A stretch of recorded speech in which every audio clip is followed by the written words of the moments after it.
merry sunny day. So I just had the most genius thought that I want to share. And it's been something I've been pondering about, and I was nattering to myself, as I often do when driving. So this has been an annoyance that's been around for quite some time, so that I want to have a discussion about. And I finally, the little wheels went click, because that's how my brain works, is I have to see the big picture and then I got to put the puzzle back together. Systems.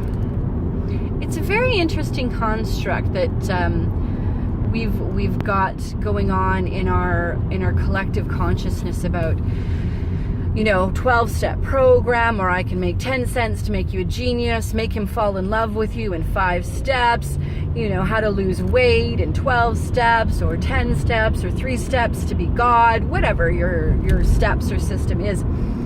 And that always tastes really, really gross to me. And so I've been kind of numbing away on it, because a lot of people have been asking me. I shouldn't say a lot of people, because I don't talk to a lot of people, let's be honest here. But a few people are like, well, what's your system? How does it work? What do you do? Like, can I, and I'm always like, well, this is not a system. This is about, this is about working through processes. And even processes has been a kind of an interesting word for me to digest, but it's far more comfortable than a system or, a program. And this is what came to light for me today, and has for some time, is, we see all these teachers and enlightened beings and all this awesome stuff teaching you, 12 steps to be successful, or, 5 steps to motivate you, and all of this kind of, to me, bullshit. And it's great. The thing is those 12 steps or 5 things worked really well for them because those were their steps. And so so a lot of people go in and this person has made tons of money or seems enlightened because all of a sudden, their 12 steps worked. And so we run out into the world and we go, by my 12 steps, look how much further I am in the world because I did these 12 steps. And so then we all chase after these 12 steps and then fail, or mildly get successful, or there's 1 or 2 people that became so freaking successful because of these 12 steps. I'm stuck on 12 right now, I don't know why. But anyways, I see 3 and 5 and 4 and blah, blah, blah, blah, blah. But anyways, so this one person became a genius with their 12 steps, and we all go screaming after them because we need to follow their 12 steps of genius. And then we wonder why it didn't work for us, or we beat ourselves up because it didn't succeed in the way that they told me it would. So it's my fault because look at them, their 12 steps worked for them. Key sentence. It worked for them because it was their system for them. It wasn't your system. It wasn't your representation on this planet of how you should be working. And this is what's really interesting to me, because I've always been an incredibly creative and out there weird person, and my goal has always been to just be me and be okay with being me, and giving the middle finger to other people who aren't okay with being me, because they're not supposed to be me. I think I'm pretty fucking cool, and I don't want to be anyone but me, and I've always been quite comfortable with that. And I've never kind of grasped the concept of why people have never been really comfortable with being who they are. And I get it much more now. And part of it is because I never bought into the bullshit of schools. I question all the time, and I was allowed to be a weird creative kid. So that was awesome. Thank you, parents. Thumb up for that one. And I would get so upset why the first thing that politicians and schools and anything like that would cut would be the arts. Because if it wasn't for the arts and creativity, I seriously would have committed suicide at a very early age, because there was no point being here for me, because there was no expression. and there's no beauty. And it's the arts and it's creativity that allow us to become fully functioning human beings, in my opinion. This is my opinion. And I think there's plenty of evidence on the planet to prove that I'm pretty accurate on the fact that when you deny someone creativity, we die. We die. We die energetically, we die physically, we die in so many ways. There was a beautiful thing on Facebook yesterday I was watching about this collective of young Afghan girls who were going on about how they're bad girls because they're embracing music again, and they're a full female orchestra, and the first one that's come out of Afghanistan in 30 years since the Taliban took over. And the young lady mentioned the first thing that they did is they took away the music and the arts and women's rights. And that's how the Taliban was so good at coming in and basically brutalizing and raping and pillaging a people of Afghan. If you listen to ancient Afghan music and you look at their art, it's stunning. It's gut-wrenchingly beautiful. And now, unfortunately, thanks to Western media, we have such a bad taste in our mouth about them because of the Taliban. And what we haven't recognized is that what they did is they destroyed music and the arts and women. And women have always been intrinsically linked with the arts. The arts is creative, co-creative, collectively, deliciously, chaotically a feminine attribute. That's not to say that men don't touch the arts, but to touch the arts, you have to go into your feminine attributes. And in the Western world, we've done our own version of pillaging and raping the arts and women. But at the same time, we've been slowly fighting back at it. And that's, I think, why we're having such a switch of feminine consciousness, or women stepping up to the plate, because whenever women are introduced into something, our job is to make it more comfortable, more beautiful. It's why you go to a home and you look for the feminine touch, or you look for a beautiful piece of work and you're looking for the feminine attributes. And to circle back, because I'm talking like a woman again today, to circle back to my annoyance with the 12 steps, is it's very linear and masculine thinking. It's A, B, C equals D, and you have to go through this to become a better human being. But you're denying, in essence, half of yourself. You're denying your feminine attributes. You're denying your creativity and your expression of yourself. And this is why I fundamentally have an issue with people who push and sell their 12 steps to success, their 12 steps to, getting better, their 12 steps to losing weight, their 12 steps to getting the man, their 12 steps to making money, because you're cutting yourself in half. Because you're not allowing for that creative expression and that creative thought process. And it's really that process that allows you to become free and expressive. And I completely understand why. We can go into the conspiracy theory of we're controlled by blah, blah, blah. And you know what? We do. We are. Deal with it. Get over it. You are in mass control right now. But instead of freaking out, stop following somebody else's 12 steps to freedom and tap into your creativity to become free. It's really that simple. And because it's so simple, it's motherfucking hard. It is really hard to become a fully integrated human being and be okay with expressing yourself in a world that says, you didn't follow my 12 steps. You didn't do what I told you to do. You're supposed to be doing what I need you to do because you're supposed to be a part of my collective. And so we wither and die. It's interesting, schools have been for 200 years, have been systematically breaking us down as humans. And this is why I still can't wrap my head around it. Knowing what we know, still being okay with sending our children our supposedly most precious things to school. But I get it. I understand it. We haven't created something to make other people feel safe. And there's that word again. We have to create something new.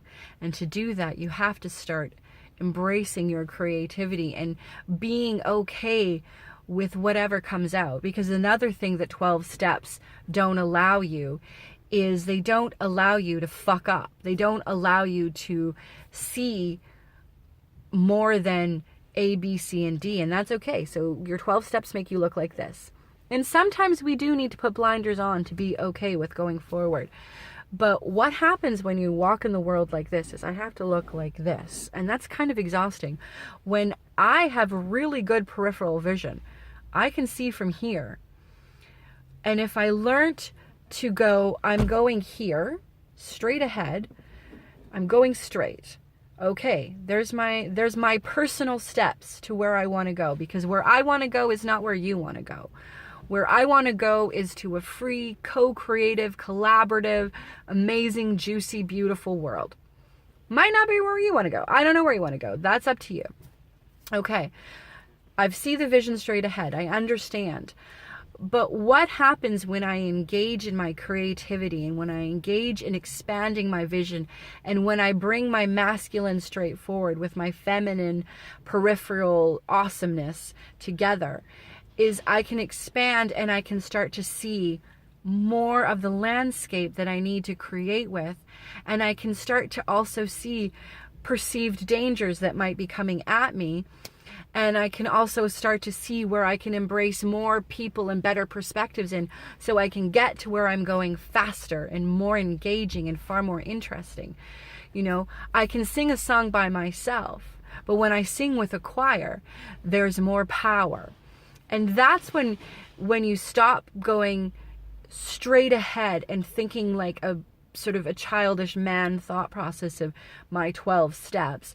And I stop thinking like a small little girl that's like, meh, you know, like that look at me, I'm so pretty kind of thing. And I start to go, I'm going to utilize this strength of this awesome grown masculine energy that says, whoomph, here's our vision. And then I take my mature, awesome, yummy, juicy, feminine creative that goes, all right, I'm going to expand how we can create and something bigger comes of it. And if we can start to stop the 12-step concept and start to go, I'm going to expand and think creatively and allow others to think creatively and then welcome that creativity, we get this beautiful story or fabric or community that allows for a lot more juiciness. And then we can really start to talk about freedom, and then we can really be joyful. Because I don't know about you, but when I go dancing with a collective of people, whether it's women or when I'm teaching a dance class, there's this energy because we're emoting joy. And really, that's what the arts and that's what your feminine energy is really about, is this juicy, it's why women are intrinsically demified because of our sexuality, because there's this joy and this delicious juiciness. And there's so many layers to this story we can go in and on. But firstly, let go of the 12 steps to freedom or the 12 steps to this, because it's not your 12 steps. Your job now is to start to engage your creativity so that you can find your process to getting to what you want. It's really time to stop buying the lie of what being a good citizen is, or being a good child, or being a good person, or being a successful person, or being a rich person, or being an asshole, or whatever you is. Because I hate to tell you this, you're all of those things. And unless you start to engage creatively with all of them and integrating all of them, and then giving yourself a vision of where you want to take this awesome being, then you're easily controlled by what's going on. And that is the point right now, is to be easily controlled. And if you want to go the reverse, if you're heavily masculine and I see my vision of what I want to create, then engage the creativity to allow the expansion. And that's where you really want to start stepping up and being into your yummy juiciness. So, drop the 12 steps. Now that I have had this yummy chat, I can be more okay with the 12-step concept, because I understand that the 12 steps is for me to see clear, but I have to find, my 12 steps, not follow somebody else's 12 steps. And I have to engage creatively more, and I have to, and personally, and this is me personally speaking, is knowing how big my vision is means that I have to become far more creative to engage it, so that I can see much clearer at the end of the line. And that's a really interesting thing to play with. And personally, that lights me up, because I am a creature who gets bored very easily. And if I'm bored, I do one of two things. I cause shit, and I'm good at that, or I fuck off. And we're getting to a really interesting point in humanity where I don't want to cause shit, I want to make shit, and I don't want to fuck off. So I'd like you all to kind of, whoever listens to this, I say y'all thinking that this is going to get out to the masses, and if it does, great, and if it does eventually, awesome, but mostly this is for me to say, and whoever's listening, that drop the 12 steps, unless you understand that you also need to engage and hyper engage the creativity, so that you can see straight and you can see the peripheral and you can see all around. Because that's what creativity, and that's what femininity, and that's what feminine energy is about, is seeing a circle, is seeing the whole collective. And your masculine is whoomph. What people don't understand is that if you don't have them both together, working together, then nothing works. And that's where we are in the world right now. Nothing is working. And it's because we have done the old divide and conquer concept. Literally, it's divide and conquer. And that's what the powers that be have been doing in a really good, amazing, talented way. And I say kudos for you. You've divided and conquered us to the point where we kind of got to go, shit, we're now conquered. So do I want to stay a conquered being, or do I want to pull my shit together and become a free being? And I know when we say that, everyone says, yay, I want to be free. Ugh, you really got to watch yourself on that one, because I'm going to challenge that most people don't want to be free. Most people are really quite contented with the way the world is, because we've got just enough to stay above and breathe. Because going for your freedom means you have to engage completely into your life. And that's really hard in a world that is not set up for engaged beings. But as a mostly engaged being, it's a shit ton more fun to watch the unengaged peoples, or muggles as I like to call them lately, because hey, kudos, I like Harry Potter. That, watching a muggle flounder through is fascinating as a person who can kind of see more expansive, because I'm engaging more of all of my personal being. And I'm going to engage more of my personal being, because once you start, it's kind of hard to go back to being a muggle. They're not that fun. But being a creative, co-collective, collaborative, juicy human being in myself and with others is a shit ton more fun, because then we can expand and create some really cool stuff. So, long and short of it, drop the 12 steps, unless they're your personal 12 steps. Engage creatively, because that's the fun part. That's the joy. And the more we raise our frequency to joy and love and those lighter frequencies, the more creative we can be. And the more creative we can be, the more creative we can be. And then we'll reach a tipping point where we just are all creative, awesome, juicy beings. And then we're free. And as my name means freedom, and my numbers mean freedom, and everything about me is for freedom, that's the cool point. That's the truth. It's not amassing a shit ton of money so I can buy what I want, so I can breathe. It's truly engaging in your life. Then you'll get a shit ton of money, so we can all break the system, and then we won't need money. That's for another day. So lots of love out there. Both hands open. Really start to dive into engaging into your feminine creative beings and allowing others to do that self, because you're just not that interesting anymore if you're not. And you don't want someone like me being bored, because we'll cause some shit. Anyways, lots of love. Have a great day. Go play.